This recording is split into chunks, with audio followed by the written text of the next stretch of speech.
Bueno, hola, buenas tardes a todos. Veo que ahí se está conectando la gente, así que vamos a esperar unos segunditos para dar comienzo. Ahí vemos que los participantes se van sumando. Esperamos unos segunditos y así le damos tiempo que se sumen todos y comenzamos.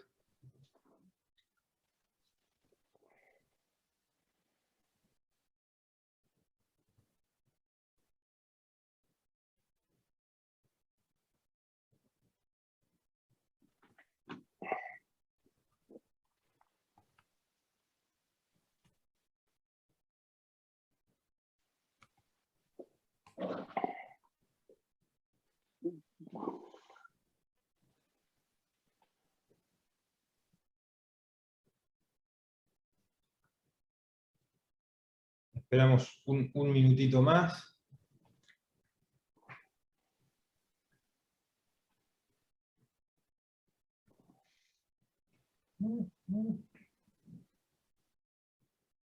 Ángel, si querés ir poniendo el video institucional. Ahí va. Sí, eso te iba a decir.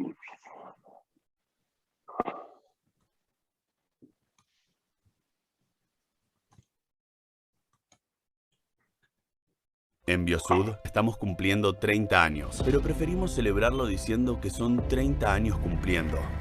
30 años cumpliendo con priorizar a las personas en nuestras decisiones y procesos, trabajando en equipo para brindar una mejor solución para nuestros clientes y pacientes. 30 años cumpliendo todos los días con nuestro código de ética en la distribución de dispositivos médicos, legado de nuestro fundador, Jorge Jordana. 30 años cumpliendo en la búsqueda de colaborar en mejorar la calidad de vida de forma ética e innovadora. Cumpliendo con los pacientes, médicos, instituciones médicas, obras sociales, prepagas y proveedores. 30 años cumpliendo con ofrecer siempre la mejor calidad de dispositivos y equipamiento médico, con productos innovadores, ayudando al desarrollo de las tecnologías en todos los países en los que estamos, con una organización moderna y flexible que se adapta a los estándares de las mejores y más premiadas empresas de todo el mundo. 30 años cumpliendo con responder frente a las emergencias médicas con un departamento de atención y servicio al cliente que funciona 24 horas, los 365 días del año. En Biosud estamos cumpliendo 30 años de trayectoria, 30 años cumpliendo orgullosos con hacer de la ética y la medicina un valor. Gracias por estos 30 años. Bueno, ahora sí, entonces vamos a dar comienzo al webinar. Antes que nada, agradecerle a Biosud, a Abbott y al CASI por esta iniciativa. Hoy contamos con Andrés Pascua, que es un intervencionista con mucha experiencia y es un gran amigo, así que es un placer poder compartir con Andrés este webinar. La verdad que el tema que trae Andrés es un tema, la verdad que muy atractivo, porque es sobre la evidencia clínica de Stent Supera en nuestro medio, y creo que es interesante porque, digamos, nuestra vida real dista de muchas otras vidas reales, así que la verdad que es atractivo conocer la experiencia local y los resultados, así que Andrés, adelante. Lo único para decir a los participantes que después que Andrés presente y hagamos alguna discusión, pueden ir haciendo preguntas en el chat que vamos a tratar de ir respondiendo. Andresito, adelante. Bueno, muchísimas gracias. También quiero agradecer a Biosud, a Abbott, al colegio y obviamente a Martín, que además de ser un amigo es uno de los médicos que más sabe de enfermedad vascular periférica y de su tratamiento endovascular en la Argentina, así que es un honor, Martín. Vamos a compartir la pantalla y la charla. ¿Se ve bien la Perfecto. presentación? Impecable.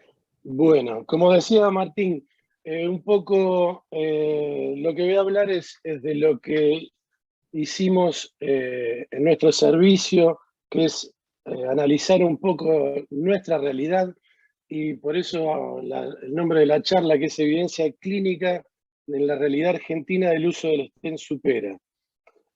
Como conflicto de interés, soy patrocinado por Biosud en esta charla, y como introducción vamos un poco a la base, que es el famoso Stent Supera, el stent mimético, que estaría conformado por 6 guías de nitinol entrelazadas y cerradas, que se moverían de forma independiente. Esto genera un diseño estable con un circuito cerrado cuya distribución de fuerzas externas es a través de todo el stent. Esto resiste acodamiento y fractura con una fuerza externa crónica mínima. ¿Qué significaría esto? Una alta resistencia a la compresión del stent cuando es colocado en su diámetro nominal, una fuerza externa crónica mínima, o sea, una fuerza radial también mínima. Esto, porque es importante, porque cuando uno lo libera libera los stent autoexpandibles no miméticos, pueden vencer ciertas obstrucciones con su fuerza radial. No es el caso del Supera, por lo cual después vamos a hablar un poquito de los trucos que tenemos que utilizar para colocarlos y para la buena colocación del stent. Y este diseño le da una alta flexibilidad y una resistencia a la fractura, como vemos acá en el gráfico, en la imagen de la derecha. El stent se flexiona sin generar grandes resistencias ni fricciones, con lo cual la chance de fractura es mínima. Esto está comprobado en más de 2.000 pacientes con 0 fractura, y un poquito mostrarle lo que es la evidencia internacional, el registro de Múnich, el SuperVID, el registro de Leipzig, el de Tucson y todos estos registros con pacientes a los cuales se le colocó Supera, en los cuales fíjense que la permeabilidad primaria al año es muy alta para la femoral superficial, no importando mucho la longitud de la lesión o modificándose poco por la longitud de la lesión, pero sin embargo estamos hablando de las mayores longitudes cercanas a los 30 centímetros, lo cual no es lo que hacemos nosotros y lo que les voy a presentar de nuestro trabajo. Otra cosita que quería recalcar y que después lo podemos discutir es que la permeabilidad primaria al año, en general, no sé si está de acuerdo Martín, pero lo podemos charlar, la permeabilidad primaria de cualquier stent autoexpandible en femoral superficial es bastante buena, y los problemas empiezan después del año. Entre el año y el 2 años se ven muchos problemas, y esto es un poco el tema que queremos evitar con el stent Supera. Como introducción, y volviendo a lo que habíamos dicho, ha demostrado el stent en múltiples estudios una tasa ínfima de ruptura. Lo ha hecho esto un stent atractivo para el tratamiento en la arteria femoral superficial y de elección en sitios de flexión: femoral común, femoral superficial proximal y poplitea. El costo mayor y la mejoría del desarrollo en los stents autoexpandibles no miméticos nos han llevado a una utilización híbrida, yo le llamo, de estas tecnologías, es decir, utilizando el stent Supera solamente en los sitios de flexión y en el resto de los sitios a colocar otro tipo de stent autoexpandible, que eso es un poco lo que quisimos analizar, porque esto no está suficientemente demostrado, pero es un poco la realidad a la que nos vemos enfrentados y la que tenemos que vivir, ¿no?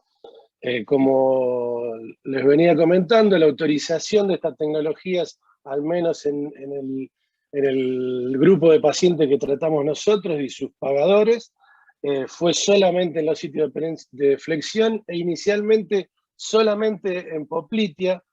Después, con algunas charlas con auditores y demás, logramos que se pudiera autorizar en el sitio de flexión proximal, es decir, femoral común o superficial proximal, pero no nos autorizaban estas tecnologías en el resto de la femoral superficial.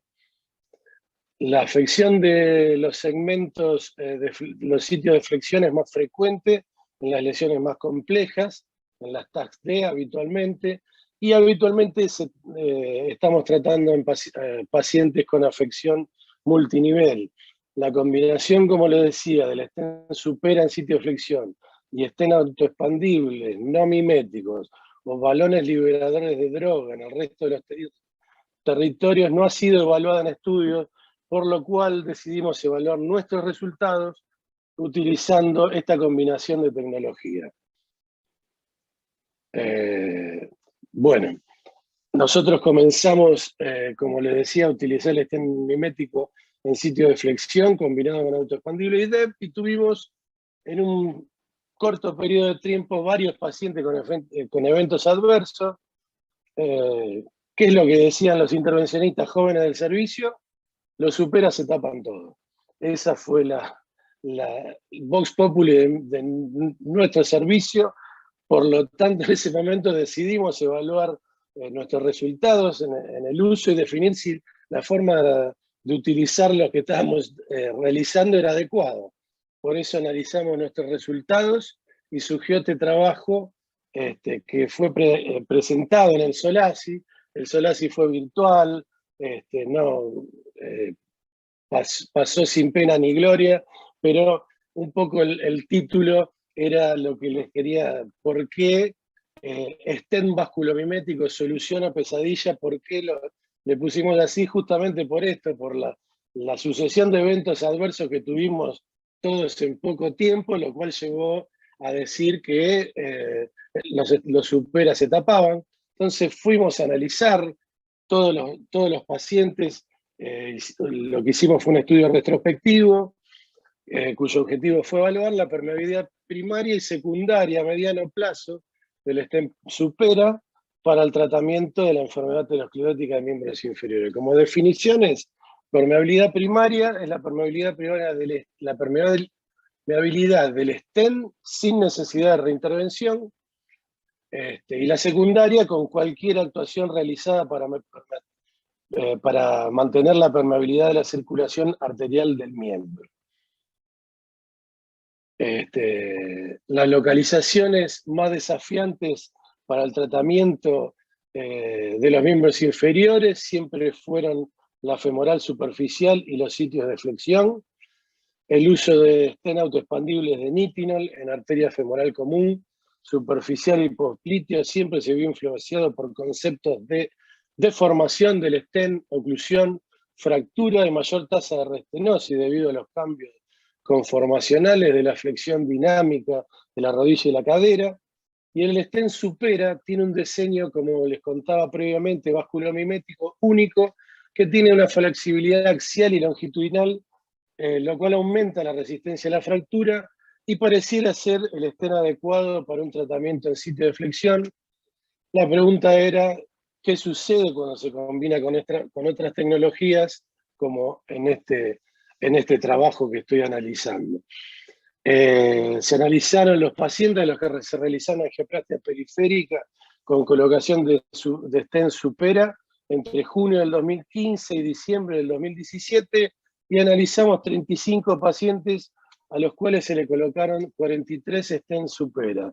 Fueron 28 hombres y una edad promedio cercana a los 70 años. La indicación del procedimiento fue por claudicación intermitente severa o isquemia crítica. La técnica de colocación del stent se realizó según las instrucciones de uso. Todos los pacientes fueron tratados con doble antiagregación durante 1 a 3 meses y el seguimiento fue clínico y ecográfico en promedio 25.5 meses. Esta es la población que tratamos. No sé si se ve la flechita, Martín, sí. Perfectamente, Andrés, perdón, tenía el audio apagado. Bien. Los pacientes que tratamos son mayoritariamente hipertensos, una tasa altísima de hipertensos, la mitad prácticamente diabéticos, dislipémicos y tabaquistas o extabaquistas, la mitad con angioplastia previa y un cuarto de la población con bypass previo, que genera una complicación adicional al tratamiento y a la evolución de los tratamientos por la fibrosis que esto genera en las zonas de anastomosis proximal y distal. 80% con aspirina, 75% con silostazol y 80% tratados con estatina. Son pacientes muy enfermos, cuyo cuadro clínico predominante para el tratamiento en el 72% de los casos fue la claudicación intermitente, todos claudicantes severos, acá no hay claudicantes que 200, 300 metros, son todos claudicantes de menos de 50 metros, y casi un 30% de pacientes con isquemia crítica. Los pacientes con isquemia crítica no fueron las isquemias críticas más graves. Recordemos que estamos tratando eje ilíaco, femoropopliteo, sobre todo, aunque hay pacientes con tratamiento del lecho distal, predominantemente la clase 3 de Rutherford, y hay algunos de 4, 5 y 6. Las lesiones tratadas, predominantemente, como les decía, la región femoropopliteo, el 60%, un 25% se trató también infrapatelar y un 17% aorto ilíaco. Así que, como van viendo, una población grave, muy enferma y con tratamientos multinivel.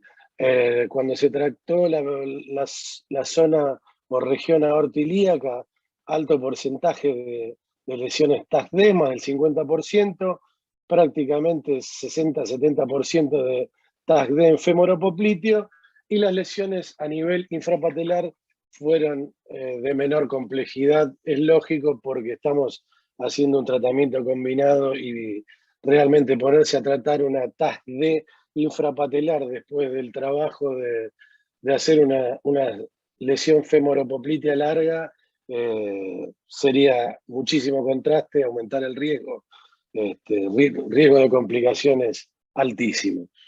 Les quería mostrar un poco esto, 80% cuando fue en el tratamiento aorto ilíaco de TAC-CID, 85% cuando la región tratada fue femoropoplitea, y lesiones multinivel en cerca del 70% de los casos.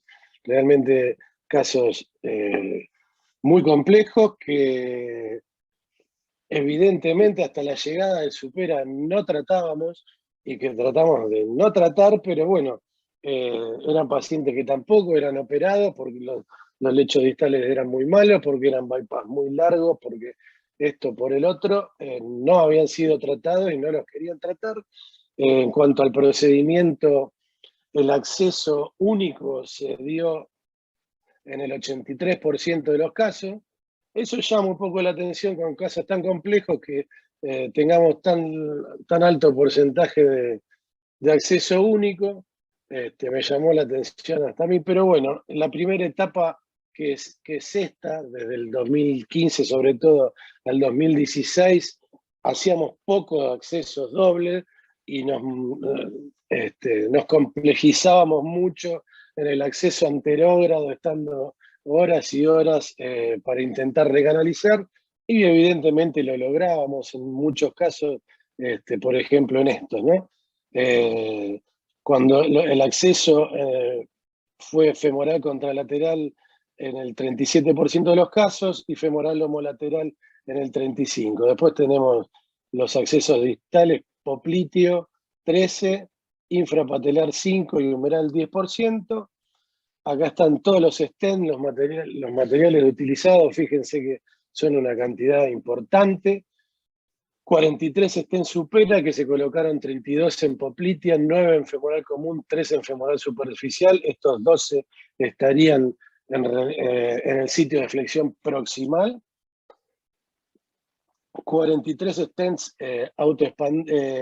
son stents en realidad, porque dentro de esto hay algún stent graft, balón expandible para la ilíaca primitiva también, pero la mayoría son stent autoexpandibles no miméticos.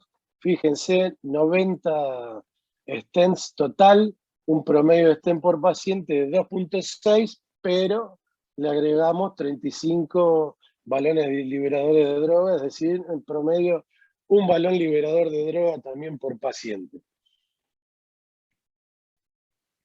Los resultados al seguimiento a 25 meses, la permeabilidad primaria a los 12 meses 82.7%, y a los 2 años 75%, y en la permeabilidad secundaria 88.8% a los 12 meses y 81.4% a los 24, lo cual ya indica que los supera no se tapan todos.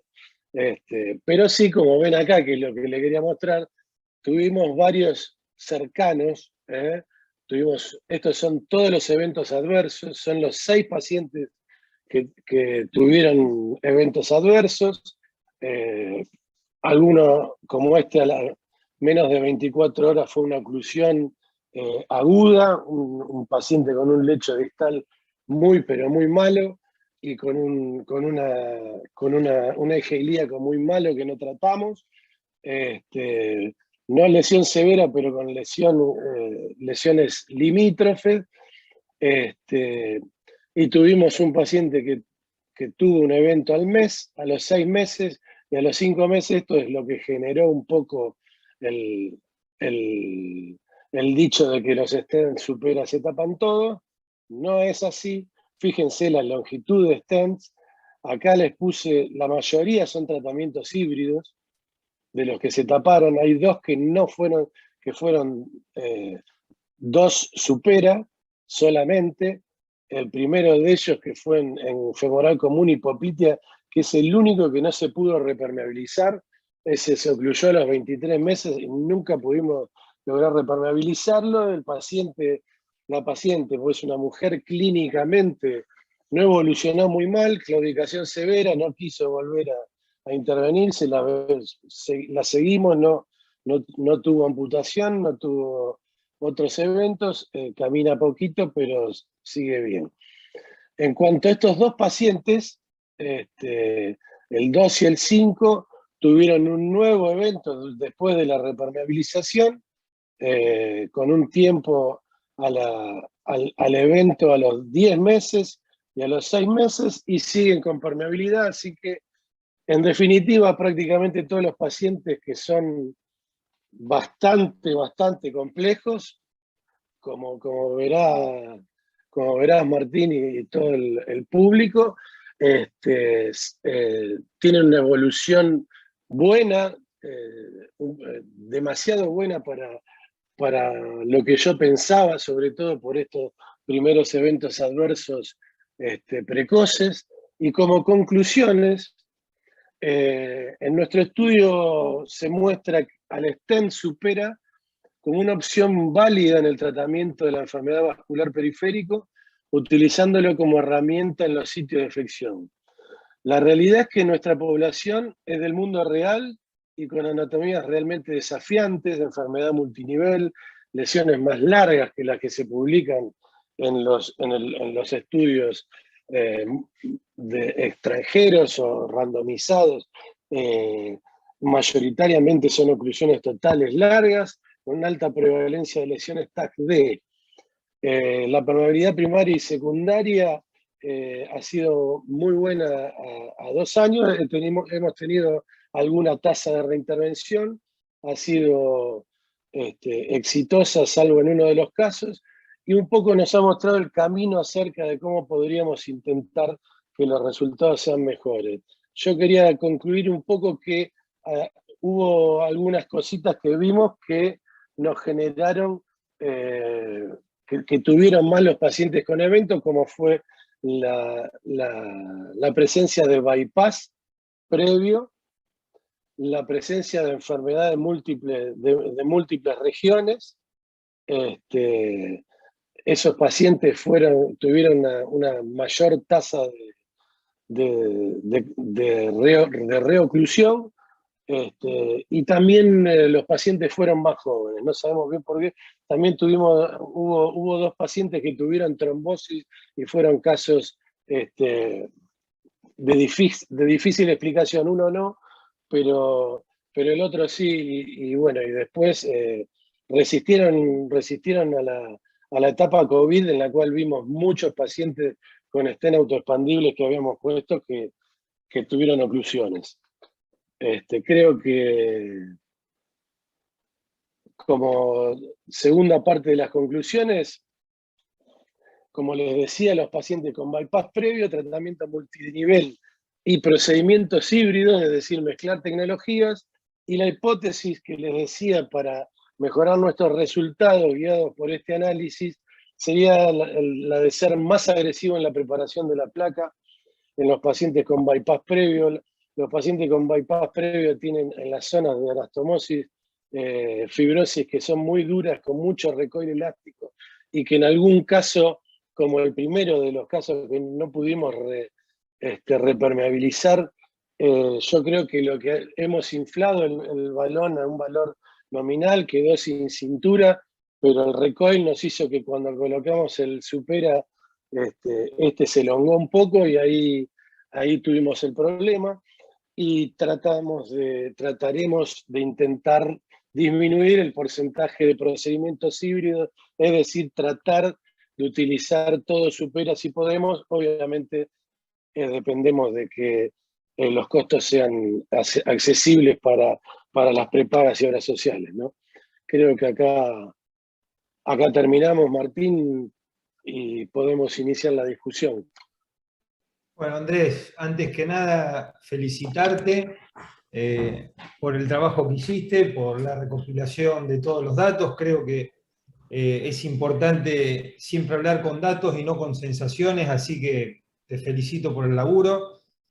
Creo que, a ver, es un trabajo bien a lo de nuestro mundo real, y bien a lo Andrés, porque realmente tenés una población de pacientes que creo que es muy compleja. Muchos pacientes son multinivel, lesiones extremadamente largas. No sé cuánto es la media de lesiones que trataste, pero me parece que es altísima, que es lo que vos decís. La verdad que los trabajos que La vemos... media es arriba de los 30 centímetros, pero muy arriba. No hay trabajos que muestren lesiones tan largas. 25 creo que es el que más muestra, mayor longitud, o sea que en principio felicitaciones, Andrés. La verdad que muy buen trabajo. Hay un tema importante con Supera, que seguro mucha de la gente que está escuchando ya usa este stent, gente que no, y es preguntarte, Andrés, o por lo menos yo también contarles un poco cuál fue mi curva de aprendizaje. Creo que es un stent que tiene su curva de aprendizaje, y hay que ver quizás si los primeros casos fueron los que te fue peor o no, porque digamos lo que hablaba Andrés recién, creo que el punto clave en este stent es la preparación del vaso. Contanos un poco, Andrés, si querés, cómo se consigue una buena preparación del vaso y cuán importante o no es la preparación de este vaso para después poder tener una permeabilidad alejada en el tiempo mejor, ¿no? Sí, yo terminaba, como habíamos charlado un poco, Martín, terminaba con un par de diapositivas con esos tips and tricks para que el stent sea bien colocado, pero vale la pena recalcarlo cuantas veces se pueda. Lo que vos preguntás es totalmente cierto. Los primeros casos fueron los casos que más se nos taparon. La preparación del vaso, en ese momento la instrucción de uso era dilatar el vaso 1 a 1, y después colocar un balón del mismo diámetro que el stent supera colocar. Fueron unos pocos casos. Las instrucciones después fueron la realidad es que lo que hacemos y que con lo que el stent nos queda como debe ser, es decidimos tratar un vaso de 6 milímetros, usamos un balón de 6 milímetros, sí, pero ponemos un supera de 5.5. Si el stent, el supera es de 6.5 porque pensamos que el vaso es 7, balón de 7 y supera de 6.5. Siempre el balón debe ser medio milímetro más que el stent para generarle el espacio que el stent necesita para acomodarse y no alargarse ni acortarse. Eso en un primer momento, yo si te muestro las imágenes de los primeros stent, algunos parecían una cebra, porque era comprimido, elongado, tardábamos, como lo decíamos la otra vez, tardábamos 20 minutos en colocarlo, nos irradiábamos las manos, y realmente hoy, si uno le hace la preparación correcta, que debe ser con lo que sea, si no se puede con un balón convencional, vamos a un balón no complaciente, vamos a un scoring balón, a un cutting balón. Hay que prepararlo bien porque si no el stent no conviene colocarlo, porque si queda tirado tiene sus problemitas. No digo que se le va a ir sí o sí mal, después muestro algún dato que nos acercó Biosud de la ciencia que generaron ellos, Abbott inicialmente, y que demuestra que baja la tasa de libre de eventos, ¿no? De Sí, a ver, permeabilidad hay una realidad, digamos, cuando el stent queda comprimido, digamos, la tasa de permeabilidad es bastante similar o un poquito inferior a cuando está nominal. Cambia mucho cuando uno pasa, digamos, el 10%, digamos, de elongación, de la longitud del stent, ahí es donde empieza a cambiar un poco la permeabilidad y cae. Yo creo que lo que dice y comentaba Andrés, creo que es el punto crítico de Supera. Cuando nosotros también comenzamos a usarlo, nosotros teníamos mucha tendencia a usar stent primario. Con este stent está absolutamente contraindicado usar stent primario. O sea, directamente hay que quitárselo de la cabeza. Preparar el vaso bien es la clave del éxito, ¿no? Y yo creo que tiene su curvita de aprendizaje. Y bueno, me parece que la curva está ahí, sobre todo, ¿no? En preparar bien el vaso y ser bien agresivo. Me parece que esos son los puntos quizás más críticos de la utilización de este stent. Sí, y no confiar. Mira que yo te cuento una anécdota de un caso que obviamente me decían, está prohibido el stenting primario, y viene una paciente con enfermedad poplitea aguda, era una paciente que habíamos tratado femoral superficial y la poplitea estaba sana. A los 3 meses viene con una oclusión aguda de la poplitea, y yo le puse el stent Supera primario. Digo, esto estaba hace 3 meses, sanito, y me equivoqué, porque en un lugar se ha roto una placa, ha pasado algo, que en ese pequeño, cortito tramo se me estiró, y ahí me restenozó. Ahí me restenozó, como está descrito, tal cual. El stent primario está prohibido. Sí, otro tema importante a tener en cuenta es para aquellos que trabajen por vía anterógrada, ojo con la colocación del stent en zonas muy proximales, que les puede pasar que si el stent se les estira mucho, he visto algún caso que el stent ha quedado salido afuera de la arteria, ¿sí? Entonces es importante, por eso sobre todo, trabajar muy bien la lesión para que el stent termine nominal. Si no, la otra opción es, si quieren ir proximales, la técnica que describió Mariano Palena, la técnica Presto, que conviene colocarlo por retrógrado para asegurarse el ostium de la femoral superficial. Andrés, te hago algunas preguntas que hacen acá de la gente que está participando. Me preguntan si en territorio Task 6D colocaste stent Supera también o no. A nivel aortoilíaco, perdón. ¿A nivel del eje ilíaco?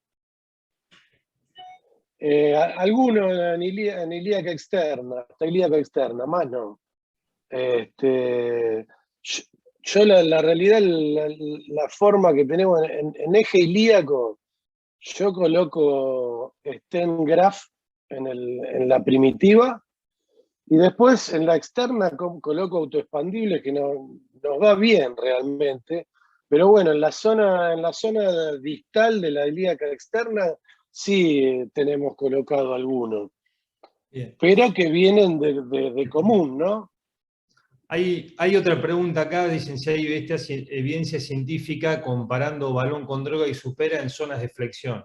Sí la hay, y la evidencia es bastante similar en cuanto al resultado de permeabilidad, la realidad que es muy similar. Hay un tema que quizás es importante a discutir. Realmente el balón con droga para la zona de flexión es una opción también absolutamente válida. El tema depende sobre qué lesión estemos trabajando. Generalmente, si es una oclusión Task C o D, como comentaba Andrés, la gran mayoría de estas lesiones van a ser lesiones oclusivas, y en su gran mayoría la recanalización que vamos a hacer va a ser subintimal. Entonces, al hacer una recanalización subintimal, yo al menos, y la evidencia, la verdad que hay muy poca evidencia de cuál es el resultado de balón con droga en este tipo de lesiones, y yo creo que el mecanismo por el cual se cierra una recanalización subintimal no es por hiperplasia, sino que es como si se fuese colapsando esa luz. Entonces, creo que tiene más indicación la colocación de un stent que utilizar un balón con droga. En lesiones estenóticas, creo que quizás el balón con droga es la primera alternativa, pero en lesiones oclusivas, donde intentamos o recanalizamos por vía subintimal, yo por lo menos creo que hay que ir directamente con un stent y no con un balón. No sé, Andrés, ¿vos qué opinás en este tipo de lesiones? Sí, la realidad, yo pienso lo mismo que vos. En cuanto a la recanalización subintimal de lesiones extremadamente largas, las oclusiones extremadamente largas, ya sabemos que vamos subintimal en algún trayecto de la misma, seguro. Eso está demostrado. No digo que no haya usado balón liberador de droga en el espacio subintimal, porque es mentira. He usado y no me ha ido tan mal, pero cuando trato una task de multinivel, como la mayoría de estas lesiones que hemos tratado, la realidad es que la posibilidad de que quede bien con balón es bajísima. Porque para poder dejar la arteria con balón liberador de droga, tengo que tener un buen resultado geográfico con balón, si no, tengo que poner una plataforma porque se me va a ocluir en agudo. Es que Yo... cuando empezamos a hacer subintimales, ya hace, te diría que en el 2005, estas lesiones largas, inicialmente hacíamos balón, y el resultado era muy malo, la verdad es que la permeabilidad era muy mala en las lesiones largas. Después empezamos a colocar stent en los extremos, pensando que, bueno, si sujetamos los dos cabos de entrada y de salida, digamos, en el espacio subintimal, nos iba a mejorar la permeabilidad, y la verdad que se nos tapaba en el medio. Y es lo que digo, es como no era una hiperplasia, sino lo que ocurriera como un colapso de salud falsa. Después pasamos a hacer full metal jacket, que tampoco es la opción más atractiva, pero es cierto que quizás es lo que más dura. Lo que pasa, vamos a necesitar múltiples reintervenciones para mantener una permeabilidad aceptable en el tiempo. Hay algo, Andrés, del trabajo tuyo que es muy bueno, que es que si bien te cae la permeabilidad al inicio, en el tiempo se sostiene. Sí, sí.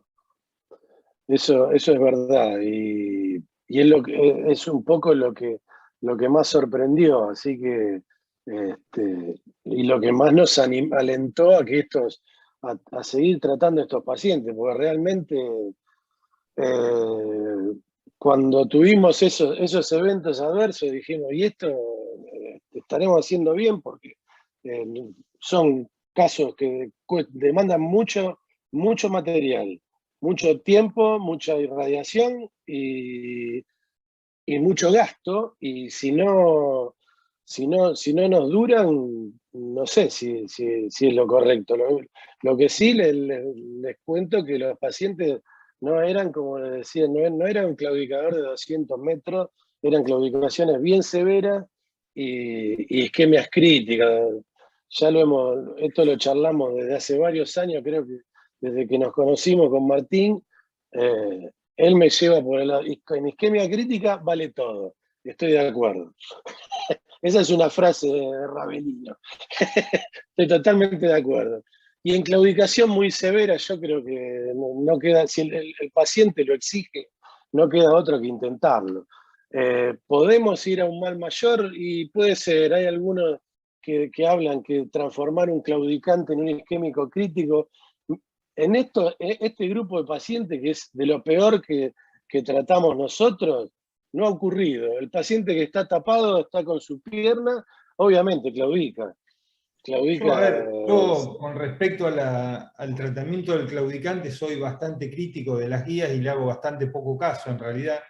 Yo no estoy de acuerdo con que el paciente claudicante no puede tocarse, no se puede tratar.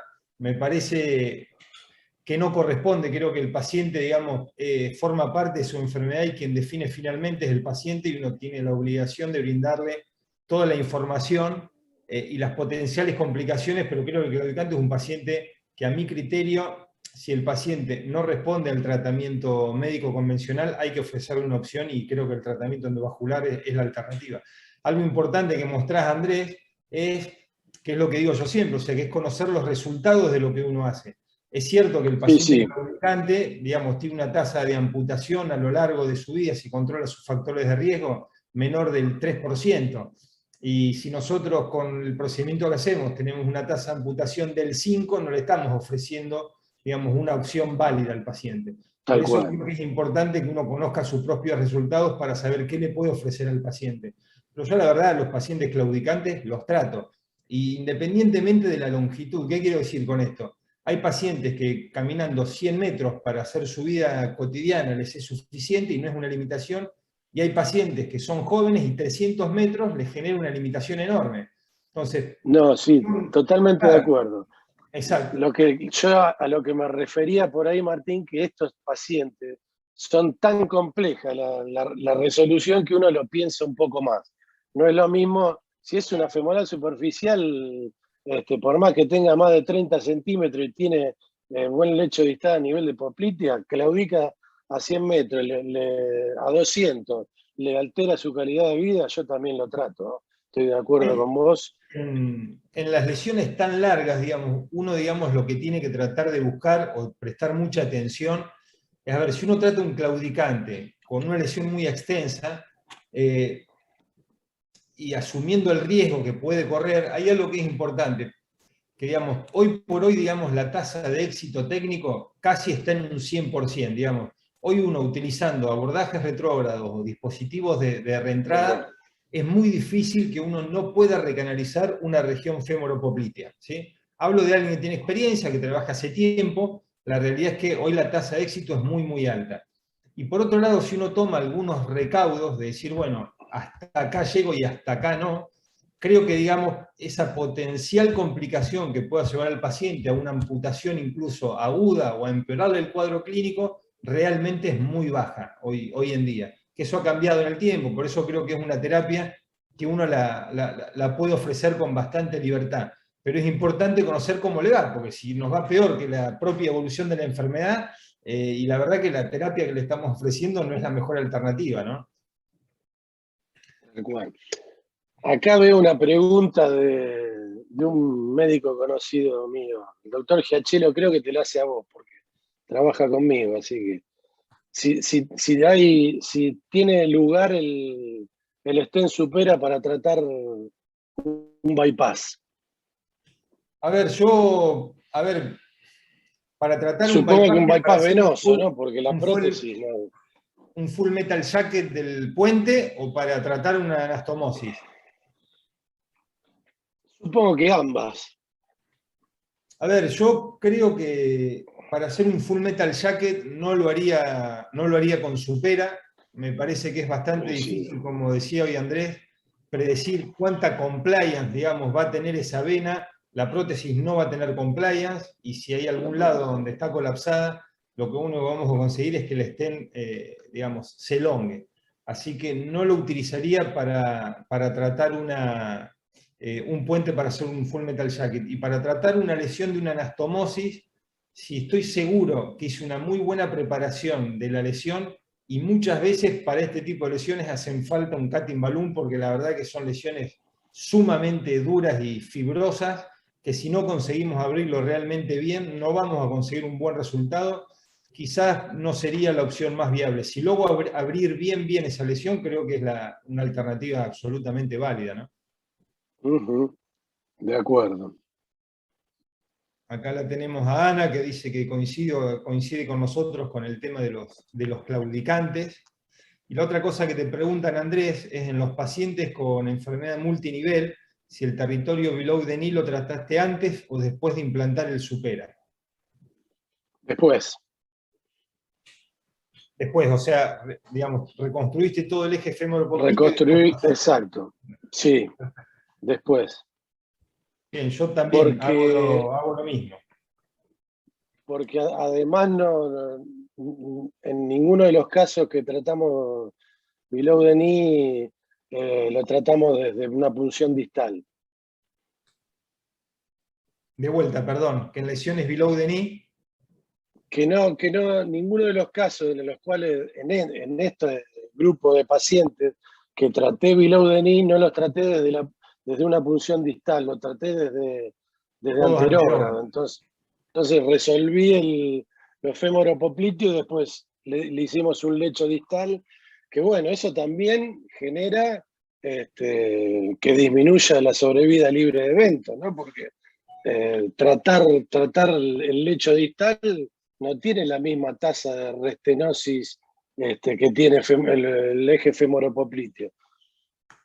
Ese es un debate interesante. Vos sabés que ahora hace poquito salió un trabajo de Supera en lesiones largas y todo, y hablan, digamos, que parte de la permeabilidad depende mucho de cuántos vasos de Ranoff tiene el paciente. Que bueno, es un concepto ya viejo, pero bueno, finalmente termina demostrándose en casi todos los stents que, digamos, que los vasos de Ranoff es importante para la permeabilidad de lo que uno coloque. Yo creo que es independientemente de si pone Supera o el stent que ponga, ¿no?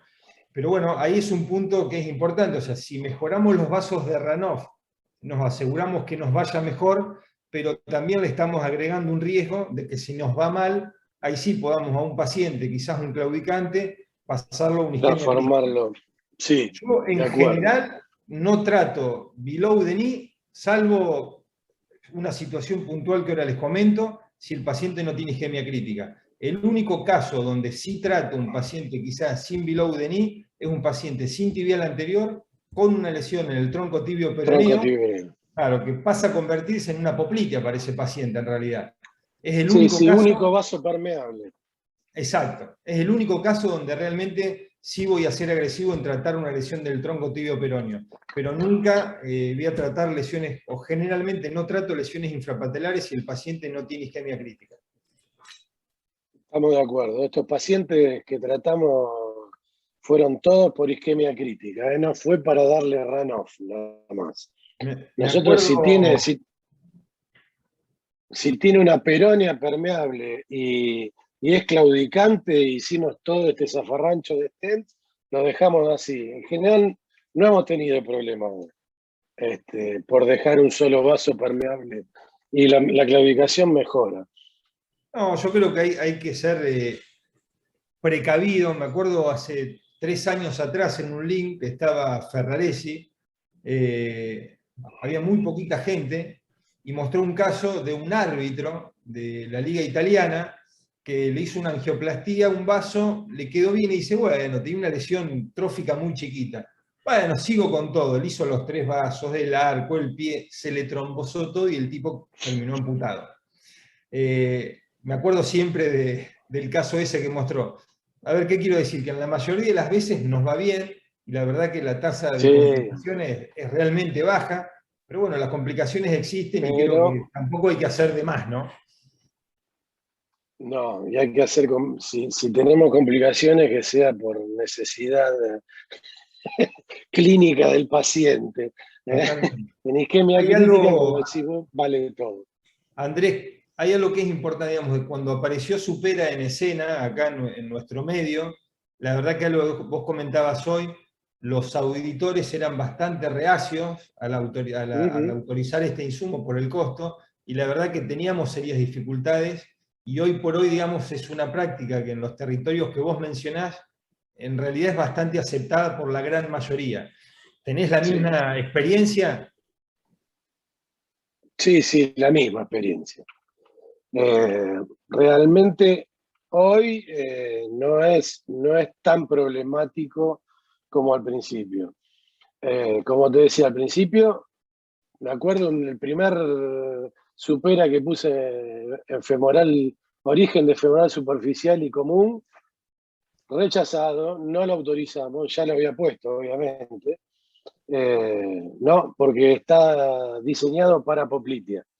Y explicándole, tuvimos muchos problemas, y si cuando poníamos 2, rechazado, pero bueno, ahora vamos de a poquito avanzando y bueno, un poco uno tiene que tener su límite y no ponerle a todos los pacientes, pero a mí me parece que en estos pacientes hace diferencia.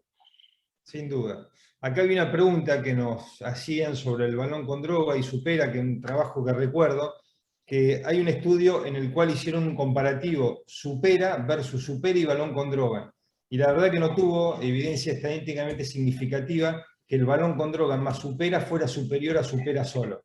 Bueno, Así que me parece que es atractivo esto porque, digamos, en el resto de los stents autoexpandibles de nitinol convencional, el balón con droga agrega permeabilidad en el tiempo. Sin embargo, con supera es lo mismo, ¿sí? O sea que no vale la pena gastar un balón con droga y un supera porque la permeabilidad va a ser muy similar. bien. A ver si veo alguna otra pregunta. Nada, acá está Ana, que nos comenta que sobre todo en lesiones largas el supera demostró comportarse muy bien, que es real, que es lo que Andrés mostraba. Yo la verdad que, Andrés, los casos que has mostrado son casos, lo que comentás son casos súper complejos. La verdad que Si estas querés te lesiones muestro uno largas... nada más. ¿Eh? Tengo uno para mostrarte acá, si querés. Dale, adelante, Ahí, vamos. adelante. Lo hacemos cortito porque, bueno, Mira, te hago clínicamente, acá hay dos preguntas más en preguntas y respuestas. dale, Bueno, ya ¿querés? está la del bypass que lo comentaste, y si tiene lugar supera para tratamiento de la restenosis intraestent. Podría tener. Sí, yo generalmente en la restenosis intraestent trato de no poner otro stent si puedo, ¿sí? Sí, Mi opción ideal es el balón es con el droga DEM. para la restenosis. Pero Lo bueno, que hay pasa muchas veces que el que, resultado es malo, queda mal, y bueno, tal ante una cual. situación puntual es una opción. Pero Aparte la hay un tema, restenosis intrastem muchas veces viene a raíz de una fractura y eso con balón con droga debería funcionar más.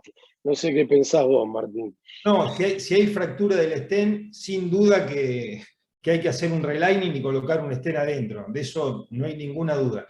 Muchas veces las restenosis también son muy duras, que incluso ni con un balón las Totalmente. podemos abrir bien, y en ese caso supera no sería una alternativa porque, digamos, se nos elongaría mucho.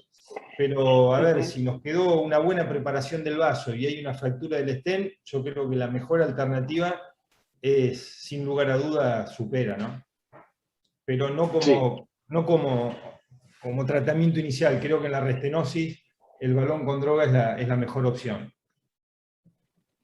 Bueno, muestro rapidito esto en paciente con Vale. isquemia crítica, crónica, dolor en reposo, úlcera en el antepié con una evolución tórpida, tratado completamente con aspirina, rosuvastatina, silostazol, amlodipina, losartán. Andrés, compartí pantalla, ¿eh?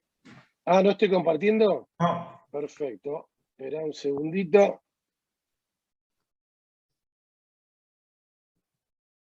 Pensé que estaba compartiendo. Igual te queda Ahí bien la voy. barba, la gente debe estar feliz de verte con esa barbita. Sí, me imagino. Bueno, escucharon la isquemia crítica, dolor en reposo y una úlcera tórpida del pie, Rutherford 4 o 5, con una lesión súper calcificada crítica de la ilíaca primitiva, oclusión de ilíaca externa que recanaliza en poplitea, P2, digamos, con un lecho distal que se ve bastante poco y muy enfermo. Del otro lado tenía prácticamente lo mismo, con continuidad de la ilíaca, pero oclusión de femoral superficial y recanalización distal. La lesión ulcerada era en esta pierna, por lo cual se decide hacer un procedimiento endovascular. Decidimos hacer un doble acceso humeral hipopliteo con el paciente dado vuelta, todo muy cómodo. Utilización de una vaina destination por acceso humeral izquierdo, un introductor a nivel P3, poplitea derecha, y utilizar guías hidrofílicas de tipo STIF con catéter vertebral 5 French, como siempre usamos, intentar hacer un true and true. Acá está un poco el esquemita. la vaina destination de arriba. Lo que hicimos fue tratamiento. Recuerden que el paciente ahora está dado vuelta, el tratamiento del eje ilíaco. Como les dije, lo que hicimos fue colocar un balón, un stent balón expandible Graf en la ilíaca primitiva, se coloca un autoexpandible ilíaca externa, se balonea todo. Acá están las dificultades que tuvimos para juntar las luces desde la humeral y desde la poplitea. Tuvimos que romper con balones la íntima, lo logramos, ahí logramos el true and true. Y lo que quería un poquito, después de todo esto, nosotros resolvimos todo el eje y creíamos que teníamos que colocar un super acá en esta zona de flexión. Como decía bien Martino, y este caso lo traigo, ya lo he presentado alguna vez, tengo varios de estos casos en este grupo, pacientes que damos vuelta, pacientes complejos con doble, triple acceso. ¿Qué hacemos? ¿Alguien se anima a poner un supera desde la poplitea? El otro acceso sabemos que es humeral, y bueno, no, la realidad es como decía Martín, el supera, si está en una zona que se estira, nos puede salir por el introductor. Entonces la realidad es que no era seguro. ¿Qué hicimos? Dimos vuelta al paciente, pulsamos femoral contralateral, crossover, guía 0.18 a través de la poplitea hacia below the knee, y colocamos, fíjense el supera, este es un supera bien colocado. Creo que nos equivocamos, está un poquito estiradito ahí arriba. Está divino el dibujo ese, divino. Es una foto del supera, no es un dibujo. Quedó perfecto. Esta es la imagen que logramos. El eje ilíaco muy bien, la femoral superficial, obviamente la profunda desapareció, fuimos todos subintimal, y acá tenemos un lecho distal que llega hasta el pie. Miren lo que tengo acá. Al paciente le fuimos a angioplastear la otra pierna como a los 2 meses, y fíjense cómo está. Seguimos con los stents permeables, todo perfecto, y es uno de los pacientes que tenemos en seguimiento y sigue con claudicación a 500 metros. No, Andrés, la realidad es que está totalmente... Una consulta, ¿la profunda previo al tratamiento estaba? No, la profunda era un pelito, no. Estaba bien, prácticamente tapada, se veía una rama de la profunda. No había una profunda buena. Y un poquito lo que habíamos charlado antes, si quieren discutimos todo después, así termino con esto. Vale. Lo que dijimos, lo de los tips and tricks para la correcta colocación, totalmente prohibido, ya lo había anticipado Martín, el stenting primario. Hay que generarle espacio al stent, hay que preparar el vaso, y es algo importante, como mostré recién, la vía de acceso para la colocación del supera, para no hacer macana. Como dijimos, acá están las medidas, de 4,5 hasta 7,5, siempre predilatar con 0,5 milímetros de diámetro mayor, con balón. ¿Por qué? Porque esto es como también dijo Martín, si se comprime el stent quiere decir que tuvo mucho espacio, que está prácticamente suelto. Pero eso se adapta bien en la rendotelización. Fíjense que la permeabilidad primaria es buena. No es la cuando el stent está perfecto, pero es buena, cerca del 85%. En cambio, cuando está elongado severamente, baja a valores muy bajos, cerca del 60%.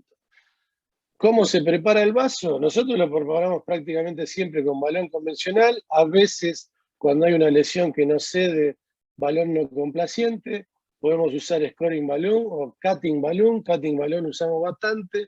Y si es necesario aterectomía o shockwave, también se puede usar y pueden facilitar la situación.